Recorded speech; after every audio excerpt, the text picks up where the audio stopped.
A Course in Miracles, Workbook for Students, Lesson 154. I am among the ministers of God. Let us today be neither arrogant nor falsely humble. We have gone beyond such foolishness. We cannot judge ourselves, nor need we do so. These are but attempts to hold decision off and to delay commitment to our function. It is not our part to judge our worth, nor can we know what role is best for us. What we can do within a larger plan, we cannot see in its entirety.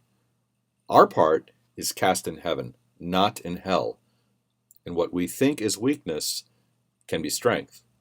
What we believe to be our strength is often arrogance. Whatever your appointed role may be, it was selected by the voice for God, whose function is to speak for you as well, seeing your strengths exactly as they are and equally aware of where they can be best applied, for what, to whom, and when. He chooses and accepts your part for you. He does not work without your own consent, but he is not deceived in what you are and listens only to his voice in you.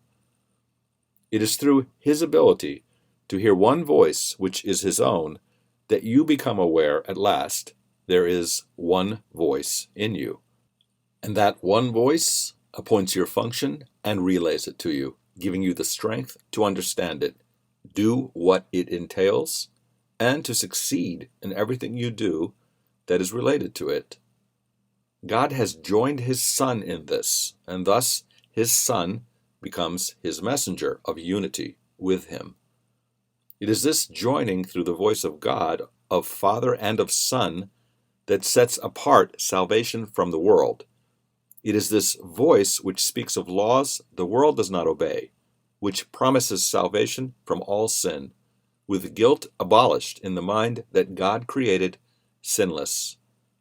Now this mind becomes aware again of who created it, and of his lasting union with itself. So is its self the one reality in which its will and that of God are joined.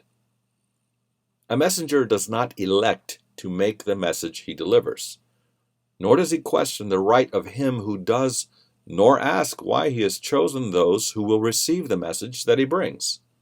It is enough that he accept it, give it to the ones for whom it is appointed, and fulfill his role in its delivery.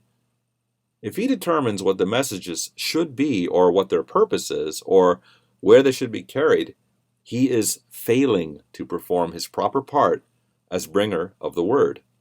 There is one major difference in the role of heaven's messengers which sets them off from those the world appoints.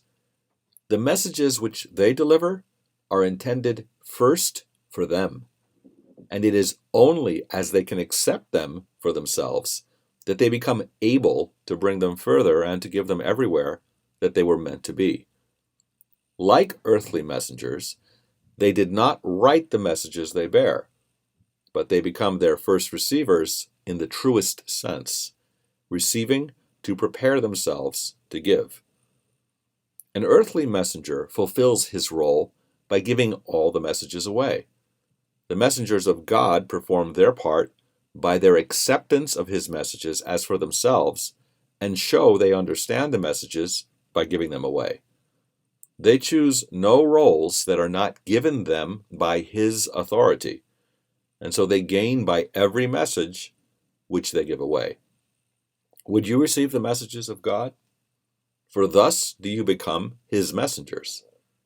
You are appointed now, and yet you wait to give the messages you have received. And so you do not know that they are yours, and do not recognize them. No one can receive and understand he has received until he gives, for in the giving is his own acceptance of what he received. You who are now the messengers of God, receive his messages, for that is part of your appointed role. He has not failed to offer what you need, nor has it been left unaccepted. Yet another part of your appointed task is yet to be accomplished. He who has received for you the messages of God would have them be received by you as well. For thus do you identify with him and claim your own. It is this joining that we undertake to recognize today. We will not seek to keep our minds apart from him who speaks for us, for it is but our voice we hear as we attend him.